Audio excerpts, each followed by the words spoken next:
Again, this is Ronnie Phillips, and we're going to be getting into some more fun stuff for Lab 1 this week. Um, Basically, today we are going to learn some of the basic map operations within ArcGIS Pro. And this is not really that big of a deal. It's just kind of learning how to open map data and navigate around in it and kind of play around in the table of contents and, do a couple of neat things with ArcGIS Pro. You should have already downloaded the data for Lab 1 from the Canvas module. It should be lab underscore 01 underscore data dot zip. Make sure that you have unzipped the data before you start working on this lab. You cannot work in ArcGIS Pro in a zip file. So make sure that for all these future labs, and I'm not going to keep repeating this for you every time, just make sure that you have everything unzipped and extracted to a folder specifically for this project. Don't keep it in a downloads folder or anything like that. Make a folder and keep it, keep your data specifically in there. Most of the issues that you will come up with when you're working in ArcGIS Pro and you can't open your data or something like that, most of those issues come from not extracting your data and putting them in a proper folder specifically for your lab. So anyway, that's a bunch of boring stuff out of the way. We're gonna start doing the fun stuff. Hopefully you've already signed in. If you have not signed in, go ahead and do that. And we're gonna go ahead and click blank template map. We're gonna call this lab one. Lab one. I usually use underscores when I'm working in GIS on GIS projects because sometimes GIS Esri products, the way they're structured and the way they're written, they don't work very well with spaces. So I usually just put an underscore in there. You might want to get in the habit of doing that sort of thing. I'm going to go ahead and click on this folder here. We're going to locate the folder where we want our new lab to be stored. This is ArcPro work. I want it to be stored in my labs folder, so I'm just going to single click on that. You don't have to double click through it. You can, but you don't have to. We'll hit OK, and so that we know this, this new project and this new folder is going to be located in a folder that I've created called Intro to GIS, ArcPro Labs, and I do have other folders called data that specifically store the data for these projects, but we'll see that in a little bit. We'll go ahead and click OK. And my new map will build. And we get our topographic map. Okay, so like I said in previous tutorial, we're going to just turn this off right here. You can. This is a good reference. The topographic maps is a good reference. ArcMap used to just come up with just a blank screen like that with no reference or anything like that. And it was kind of unnerving for new users. So, it's by default it brings up a topographic map just for your own reference. But you can turn that off. It's generally best to keep that topographic map turned off. So the next thing that we're going to do is we're going to look at some work that's already been created, and we're going to import that into our map here. And so what we're going to do is we're going to hit Insert, and then we're going to go to Import Map. And this isn't something that we're going to do every time. You're going to be working on your own maps, but this is a good way for you to become comfortable with the functions in ArcGIS Pro without having to build a map and not really knowing what you're doing. So we're going to go into my data folder here, and you should have this data as well. We'll just drill down and we'll find lab01 .mxd. We'll hit OK. And so it's going to import that previous map in here. And you'll see that it comes up with a separate tab up here for layers. You could rename that if you wanted to. The name, you can change the name over here. You don't have to have this map up anymore. We're not going to use this map. So we've got our layers map pulled up here, right?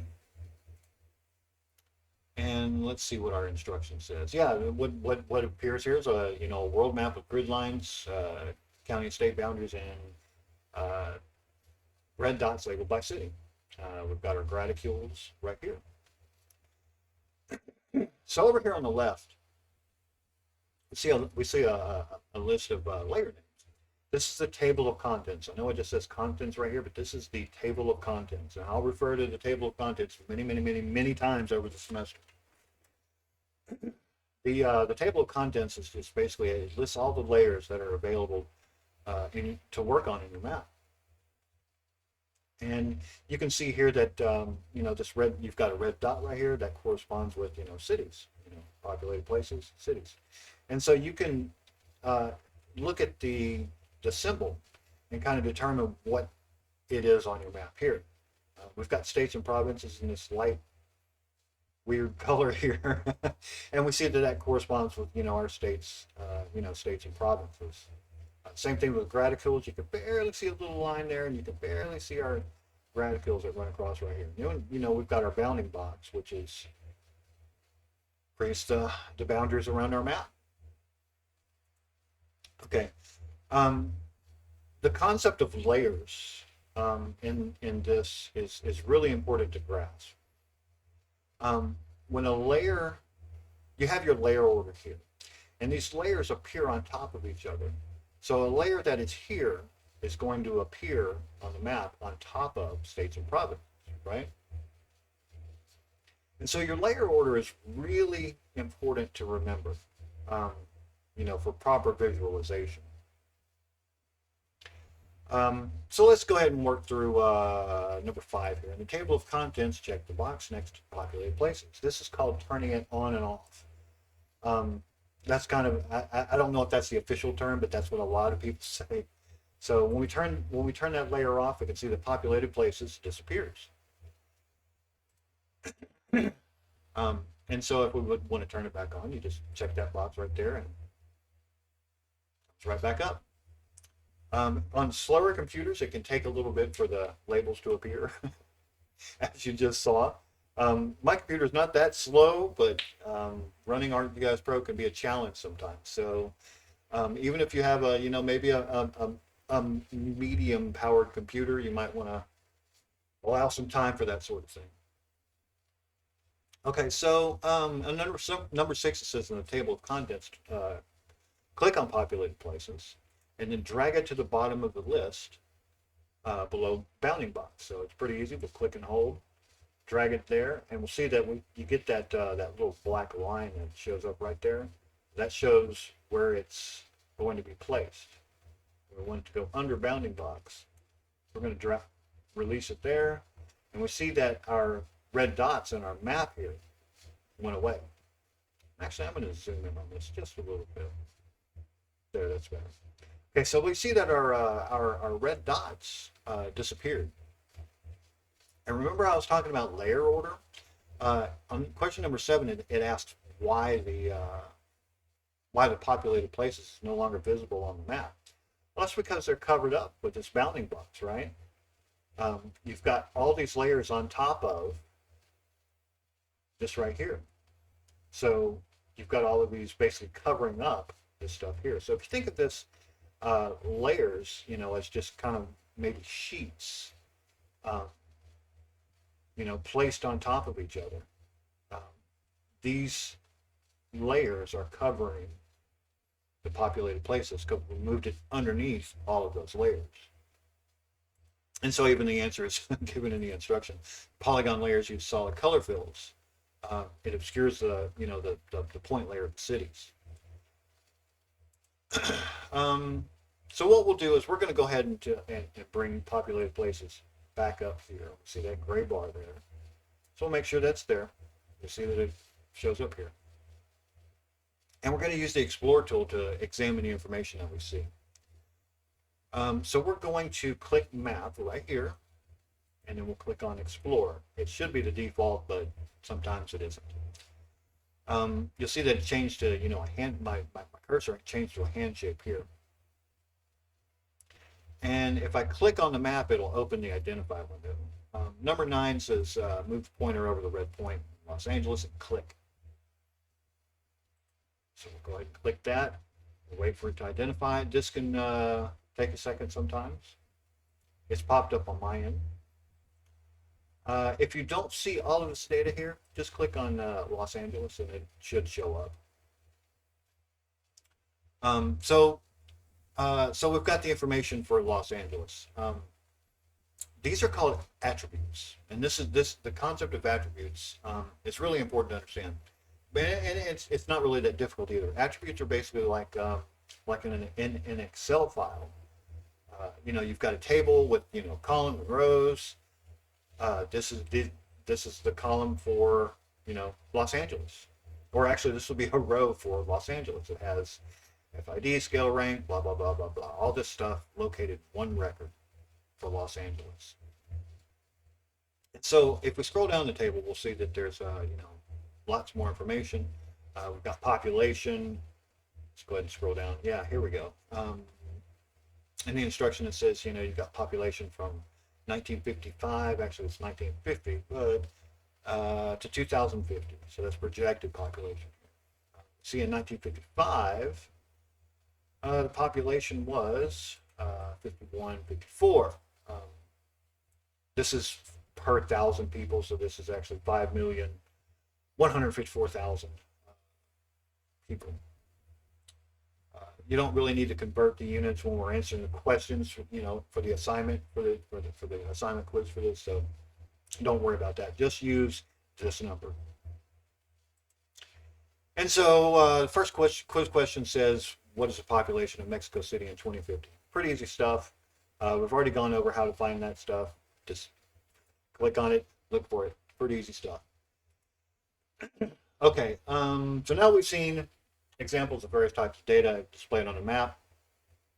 We're going to investigate the connection between source data and map layers. In the table of contents, we're going to right-click on states and provinces, and we'll go down to property. We're going to examine some of the properties of this of states and provinces. If we click on source, we can see where the data is pulling from, right? It was located in this folder here. Okay, pretty easy to understand. The instruction says, what's a source data type? Right here. There you go. This may not mean that much to you, but you'll want to understand that feature class is basically a file that shows geographic information on a map in ArcGIS Pro.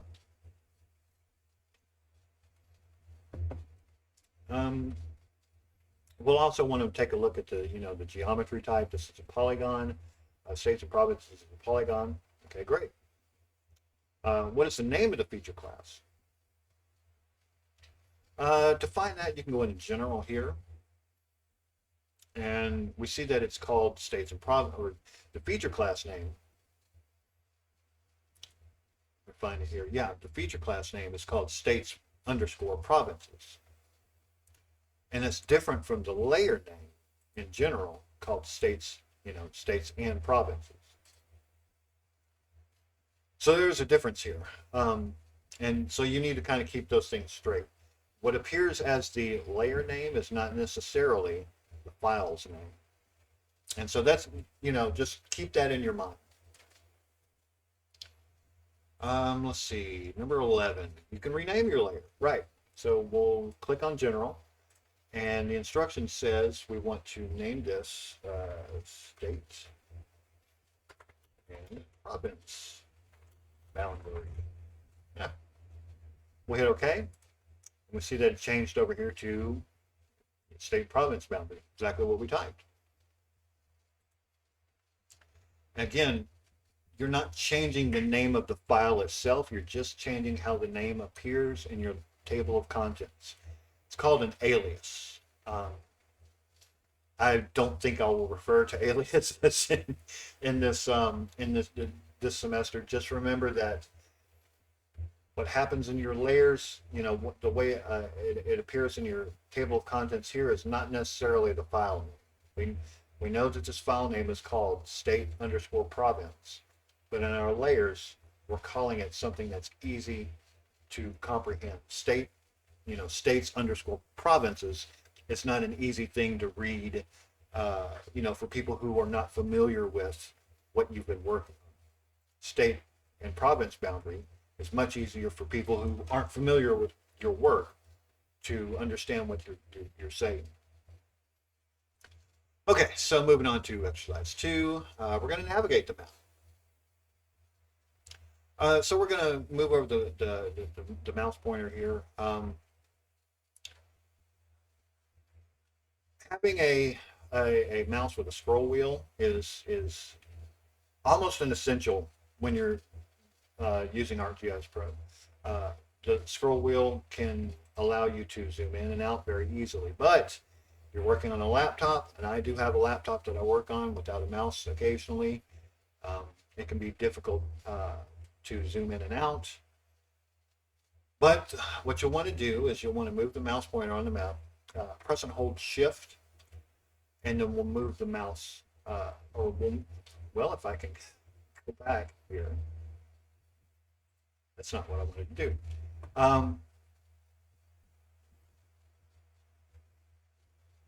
We see that the mouse pointer changed to a magnifying glass. So we're going to click and drag the pointer to draw a box around Mexico City. And there we go. There's Mexico City.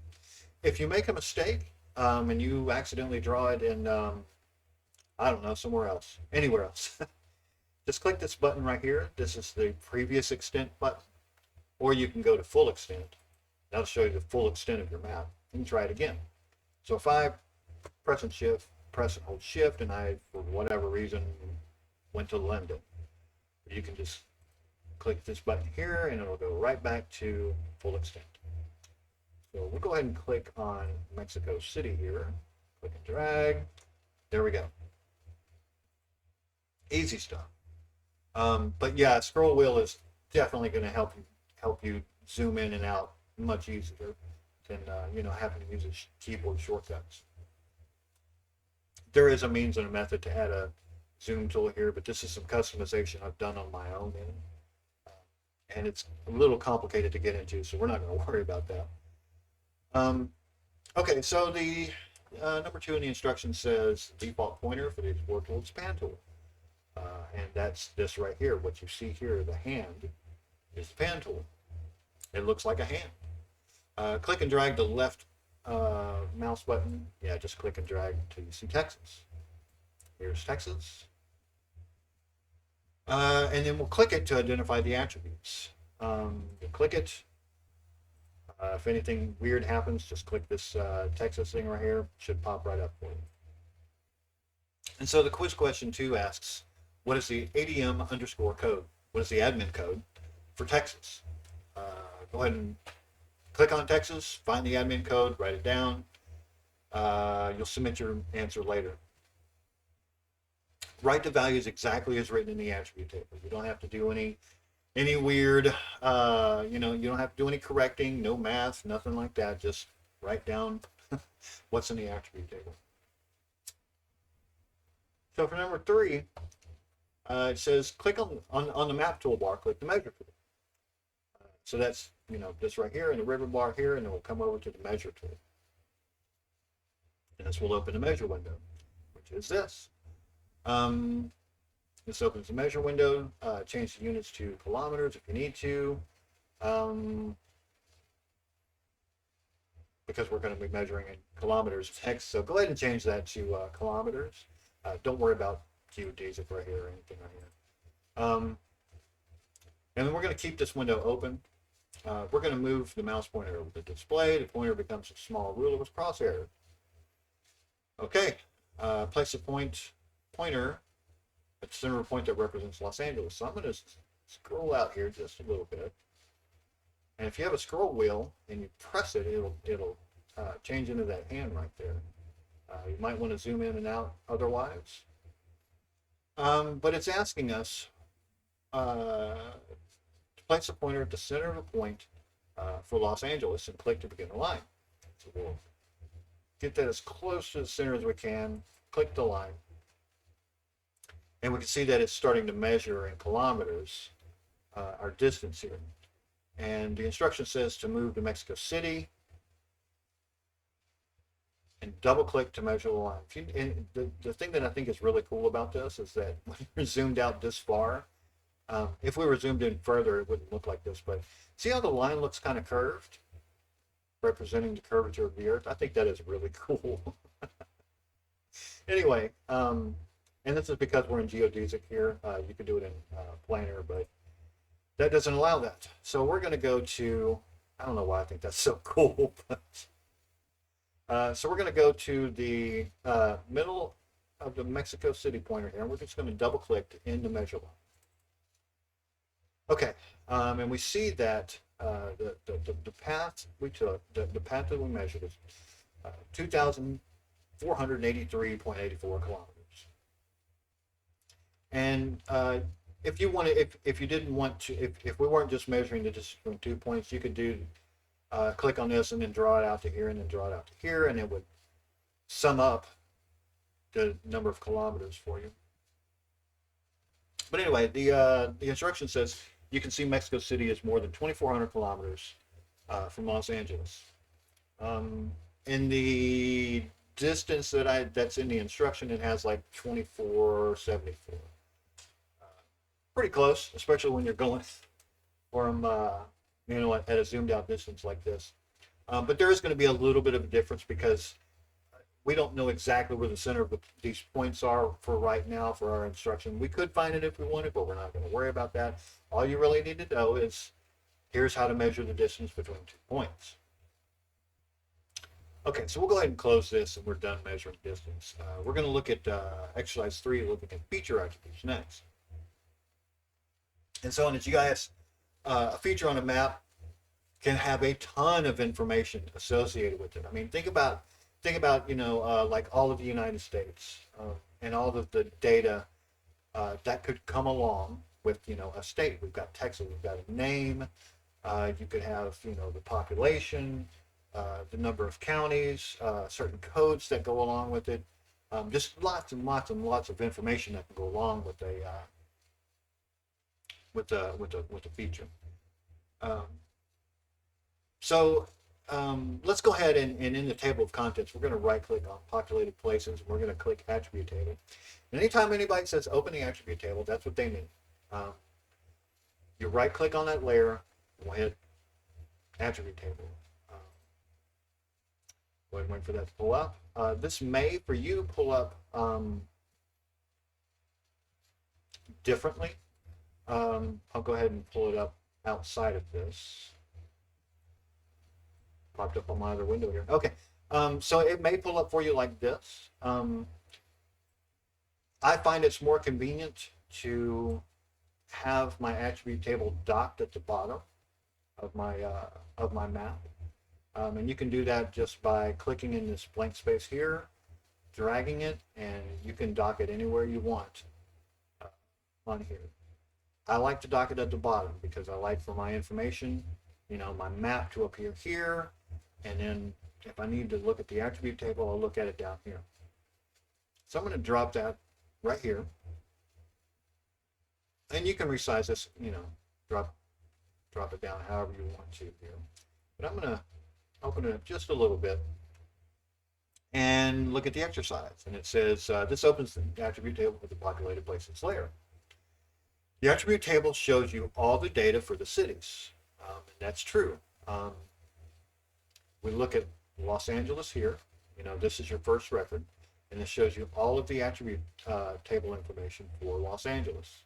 Like I said, you can have lots of attributes that go along with a feature. In the instruction, let's see what it says here. Scroll down the table and examine the records. Horizontally, this is a record. Every horizontal row is a record. we see that there are 27 of them. Oh, there we go. 27 of them right here.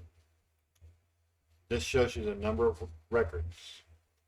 So we can scroll down and we can see all of the cities that are listed. And so we know that there's 27 records, one for each city shown on the map. And so we can also scroll across and we can see all the information that's contained for a city. So if we were looking at Hong Kong, we can scroll across the bottom and we can see, that we know that's the last one. It's located in China. Just information about Hong Kong. I have no idea what some of these things are down here. Yeah, it's got time zones, admin, UN admin uh, stuff, latitude, longitude, just all sorts of things. Yeah, here's where it's located, latitude, longitude. It's got its population down here. So yeah, that's all of the attribute information for a record. Okay, the quiz question 3 is asking how many records are in a state and province boundary. Open the attribute table, look for the number of records. Pretty easy stuff. Write down your answers, submit in the quiz later. Okay, number 3 says fields as well as records can be highlighted. When a record is highlighted in the table, the corresponding feature is highlighted on the map. And this is pretty cool. I'm going to go ahead and zoom out here. Zoom out. Over. It says move the attribute table away from the map display. That's why I keep it docked down here. You don't have to dock it, but it usually works a lot better on one screen if you do. And the instruction says to move the attribute table away from the map display so Los Angeles is visible. We're going to click on this. Here we go. We'll click on this little gray box over here. And that highlights this record. And then it highlights Los Angeles here. So if a feature is highlighted in your attribute table, it also highlights on your map, vice versa. If you highlight something in your map, its record will be highlighted in the attribute table. Every other city remains red, right? Okay, so we're going to clear the selection. This is pretty important to remember. Whenever you clear a selection, all you have to do is you can either click clear right here in the attribute table, or if you don't have your attribute table open, click clear here. So it's one of two ways to do it. We have the attribute table open, so we'll go ahead and hit clear. And that cleared both this record here and the selection of this dot right here, right? Okay, so for number 6, it says scroll to the right of the table till you see the population 2015 table. It is right here. It says right click, pop 2015 and click sort descending. So we'll right click, sort descending. What this does is it sorts it, arranges it, and just like in Excel or other spreadsheet types of software. Sort descending goes from largest to smallest. This is the city with the greatest population, so it's going to appear first. If we were to do the opposite and do sort ascending, it would go from smallest to largest. Okay, so did that. It says the ordered records are ordered from the largest population number to the smallest. Okay, so next we're going to select multiple records. We're going to we're going to press shift. We're going to click the tabs from the 1st to the 14th records to select them. This is going to be all cities with populations over 10,000. So what we can do here is we can go ahead and click this first one. I press the shift button, hold it, keep holding it, click this gray tab over here. Then we're going to scroll down. You can lift this shift button if you want to, but we're going to scroll down until we see, okay, so here is the last one. populations over 10,000. So we're going to scroll that across over here. I had my shift button held down, and I selected that gray tab, and I selected everything here. So one more time, I'll go ahead and do that. We're going to click this, press and hold shift. Actually, don't press and hold shift. I've got this clicked. We're going to scroll down to the 14th record, which is this one here. Go ahead and press and hold shift, click that, and selected all those records. You can see that it also selected those records here on the map as well. So just all you have to do, click this, scroll down to the next one, or to the 10,000 population, press and hold shift, click that, selects all of those records. You could also select them singly if you wanted to press control. You could do selections like this as well. So you can select different records that way too. But anyway, let's go ahead and click to the 14th record here. We know that it's the 14th record because if we look here, we see that there are 14 records selected of 27. So pretty easy. So we'll move the attribute table out of the way. Like I said, the 14 cities with populations greater than 10,000 are selected. Cancel. There we go. I just wanted to zoom out a little bit. Let's move that attribute table out of the way a little bit. Yeah, so we can see all those 14 cities with populations greater than 10,000 are selected here. Remember, this is multiplied by 1,000, so greater than 10,000 times 1,000. So, okay, so it says with the number 9 says with the 14 records still selected, right-click population 2015 and click statistics. So we're going to go ahead and right-click that, and we'll hit statistics, and some things will pop up here. In this pane over here, we'll see chart properties, and that refers to these properties over here. What we're going to do is we're going to take a look at this column here. The statistics window shows the number of records for which statistics are being calculated, and we can see that there are 14 records there. That's the count, and so this will show us the mean. This would be the mean population for 2015 for those 14 cities. Median population would be this here. Its standard deviation would be this. 14 refers to the number of cities selected. Its minimum population is 10,495. Max population is 36,094. If we summed the population for those 14 cities, it would be 226,825. And so this calculates statistics for us based on our selection. It also does it for the entire data set. And this is useful as a comparison against each other. In the old ArcMap program, it only did the selection. So if you wanted to calculate statistics for the entire data set, you had to do it differently. This is much more convenient. It allows you to compare against the two. Okay, so we're going to close this chart here. I'm going to close chart properties here. You'll see that this says charts distribution of population 2000. Don't worry about that. We're not going to use that chart.